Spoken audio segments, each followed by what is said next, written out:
Hello and welcome to Gaming is Therapy. I am Defy Reality and today I'm bringing you episode number 25 of the EFL Fantasy Football, and of course it's the best part of the week. It's the points return. How did everyone do? Who's at top of the leaderboard? Who's holding the wooden spoon? Would I beat Randy, or would Randy continue his hot streak after that 118 points in game week 11 and my dismal 70-point return? So we'll start off with Random's team first, and it's safe to say from the first glance he's not going to be able to continue that hot vein of form. His back three managed to obtain 11 points, his midfield 16 points, and up top he only managed to get 17 points. That is a truly guttering return considering his double game week in 11. Reading then only managed to get him 7 points, and Fleetwood only managed to get 10 points. Now, I say only. 17 points across two teams is a fantastic return. 10 points from Fleetwood is a fantastic return. And in fact, the 7 points from Reading is a fantastic return in a normal week. But when your team doesn't actually perform, you can't help but feel a little bit gutted. I did say that the Reading would be an interesting one because they did play Bolton. And everyone knows Bolton came out on top in that one. So I want to say sorry, but at the same time, I don't want a wooden spoon. So we'll see. Question is, how would my team perform across the week? Would I be able to capitalise on this slip up by Randy? Or will I drop the ball and end up with nil points? Now, before we get into my team, Bolton with 16 points. Massive. More than I hoped for, and I gratefully accept it. 16 massive points. Stockport County managed to get me 7 points, and I am totally grateful for those 7 points. I probably thought that Bolton would get less than Stockport, that my eggs are in the basket of Stockport getting me the upper echelon of 16 points, and Bolton were more likely to get me 7. So I accept it. I mean, it's a great return from both teams. I'm really happy with that. Now we can address the elephant in the room. My team actually performed dismally. Addy in goal, 5 points. Not good. The Demon in defence, only 2 points. Really disappointed with that performance considering his previous weeks and how phenomenal he's actually been for me. He has been a point machine for me. Really disappointed with that. Kirkin, Sunderland, 8 points. Acceptable, but I'm still really actually disappointed with that. My midfield just did not turn up. 6 points across my midfield. Brownhill just obviously doesn't like me. He only performs for Random. Winging in the centre of the park, 4 points. He did play for Reading, so I was risking it for a biscuit.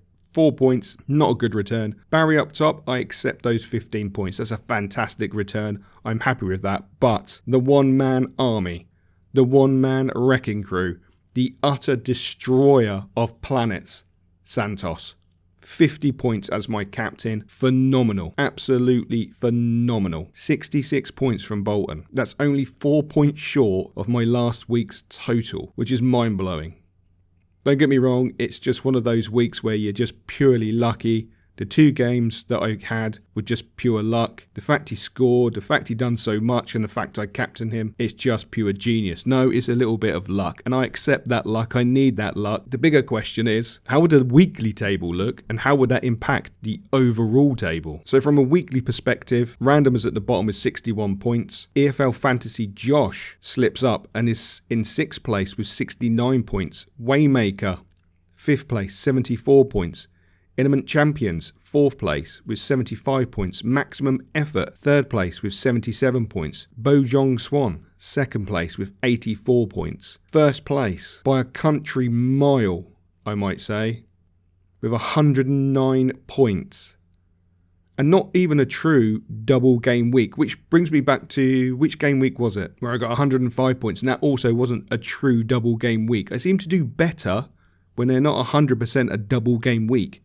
And if they are a double game week, I seem to do really badly. So long may the non-double game weeks continue. But 109 points, I'm really deadly happy with that. That is a fantastic return. And my one-man army was a one-man army. The question is, the overall table, how far have I moved up? Have I moved up?